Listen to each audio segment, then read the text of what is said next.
Тэгэхээр Монгол Ардын намын нөхдүүдтэй нэг зүйл уриалмаар байгаа. Та нар үнэхээр бүлэг дээр нэг юм ярьдаг, энэ ард түмнийхээ өмнө өөр юм ярьдгийг л одоо болсон дээрээ эртгэн. Ингэх юм бол одоо маш аюултай. Монголын төр сулдна. Энэ ардсан намын одоо бүлэг дээр өөр юм яриад тэгээд энэ тэнд бичлэг гарсан түүх байхгүй шүү дээ. Яг бол бүлэг дээр энэ зэ ярьжсэн аль байр суурь нь эндээ ирээд ярьдаг байхгүй. Тэнд бол намынхаа дотоод юм ярьдаг юм аа. Яг улс орны бодлогын хувьд бол тэнд бол энд татвар нэмж болохгүй, цалин бууруулж болохгүй, тийм ээ. Энд бүх асуудлуудаа гişүүд маш эрүүл сарвал яриад байна. Энд болохоор одоо ингээд яг шарга байхгүй, одоо ингээд энэс арга байхгүй гэсэн юм асуулт яриад байна. За дээр нь бол би нэг юм хэлээд гин. Та бүхэнд би одоо хэлж байгаа танаа намын мөрөө өтөж шүү. 2 сарын өмнө та нар бүгд энийг бариад ард түмэнд очиж ярьсан. За энэ дотор юу гэж байгаа гэхээр сайн оюутан хөтөлбөр. За одоо манай оюутан хөтөлбөр чинь ингэж байгаа юм. Боловсролын сан шинээр байгуулж, оюутан залуус сургалтын төлбөрөө зээлээр төлж, сургуулийг төгссөний дараа ажил эрхлэх явцдаа эргүүлэн төлөх боломж бүрдүүлнэ гэж. За ингэж санал авсан. Сайн оюутан хөтөлбөр танад байгаа юм. За сайн хувьцаа хөтөлбөр танад байгаа юм. За энэ дээр юу гэж байна гэхээр 2-ын 4-ийн 3 дээр иргэн бүрийн эзэмшил буй 1072 хувьцааг амь оруулж үн цэнтэй болгоно гэж байж байгаа. За сайн малчин хөтөлбөр бас танаа хөтөлбөр байгаа юм. Монгол малчин нэртэй ерөөсөн маш сайхан хөтөлбөр байгаа. Энэ дотор бол одоо яг нэг сайн малчин хөтөлбөрийн гол санаа юу гэхээр 2.9-4 малчтад хөнгөлтөө нөхцөлөөр зээл олгох, малчин дээлтэй зээлийн үйлчлэгээ нэвтрүүлэх, эрх зүйн орчин бүрдүүлэх замаар зээлийн хүүгийн дарамтыг бууруулна гэдэг. Ердөө байж байгаа байхгүй юу? За дээр нь сайн хашаа хөтөлбөр бас санаад бүрэн хэмжээгээр туссан байна. Энэ бол 5-2-ын 1 дээр байгаа. Өмчилсөн газартаа дулаан цэвэр бохир усны системтэй, ажлын байртай, тохилог амны орон сууц барих төсөл хөтөлбөрийг бүхэл талаар дэмжиж, түрээсээ орон сууцыг нэмэгдүүлэх арга хэмжээ авна. 5-2-4 гэр хороолдох амны орон сууцыг хашаа байшинг, ипотекийн зээл хамруулах нөхцөлийг судалж хэрэгжүүлнэ гэдэг.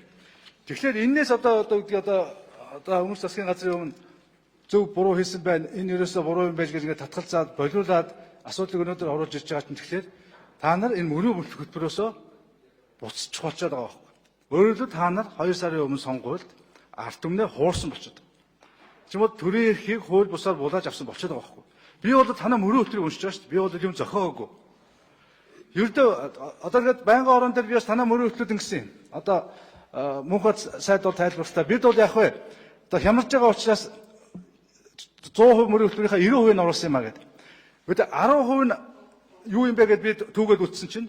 Гэхдээ ерөөсөө яг тэр хүүхдийн мөнгөө бүгдд нь олгоно, оюутныг зайлжуулна, тэгээд энэ хашаа байшин гэдгээс бүх энэ одоо яг ард түмэнд хэрэгтэй бүх заалтууд бүгдээрээ тэр 10% нь багтчихад байгаа. Тэгэхээр би гайхаад байхгүй. Энэ бол энийг ард түмэн худалдаж авахгүй хаа. Тэгээд ерөөсөө өнөөдөр энэ хямрал гэж ярьчаад бүх аж ахуй нэгжээ татан буулгаад, бүх эдийн засгаа далд эдийн засгуу шилжүүлээд, уул ухаагаа зохиж унгаагаад, дээрэс нь одоо худалдаа за тэгээд арх согтууруулах хундаа энэ бүгдийг бол далд эдийн засаг руугаа шахаж гаргачаад бүх одоо санхүүгийн системийг мяруулчаад ингээд өнөөдөр бид нэр энэ хямралаас гарна гэж бол үнэхээр хинч итгэхгүй байгаа ш. Та нар өөрснөө мэдж байгаа ш. Ямар зорилготой өнөөдөр ийм хордон суулгах ажиллагаа явуулдаг би өөрөөс ойлгохгүй байна. Энээсээ татгалзаа ийм хэрэггүй хуулиудаа болоод одоо тэр нямдаж дарга хэлсэн үнэн байхгүй. Үнэхээр бид орон нутгийн сонгуулийн өмнө ийм оруулж ирсэн үнэхээр алдаа болжээ. Засгийн газраа алдаагаа засаа. Өнөөдөр бол одоо энэ бүгд чинь эсрэг санд болно шүү. Одоо та бүхэн үнэхээр аюул одоо ингээд сум дүүрэг дээр бол өөр нам гарна тийм ээ. Та нар сонгуул дуунана. Ингээд бүх шатанда дээд доотхны хоорондоо байлдана. Энэ ард түмэн бол маш хэцүү байдал болж байгаа байхгүй. Яагаад гэвэл одоо та нарын энийг чинь одоо очиод ярина штэ. Би л очиж ярина. Гэхдээ ийм амлаад гарсан. Нөгөө бодит байдал бол одоо мөрийн хөтөлбөр чинь 7 хоногт засгийн газрын үйл ажиллагааны хөтөлбөр авах хэрэгтэй. Тэр нөгөө 10% чинь яриад үзтээ ерөөсөө ард түмэнд хэрэгтэй гэсэн боломж байхгүй.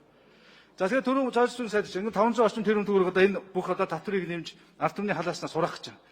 Гэхдээ цаана одоо 500-600 тэрбум төгрөгийн нөгөө нэг бизнес төсөл хөтөлбөрүүд нь бол байж байгаа байхгүй. Гэхдээ тэрнийг олох дээр одоо төр зарцаадаг, хойшлуулдаг, өөр одоо хувийн шилжүүлдэг ийм арга бол хийхгүй. Зүгээр ард түмний халаасыг уудалж эдийн засаг сахиж унах ийм ганц гарц болж байгааг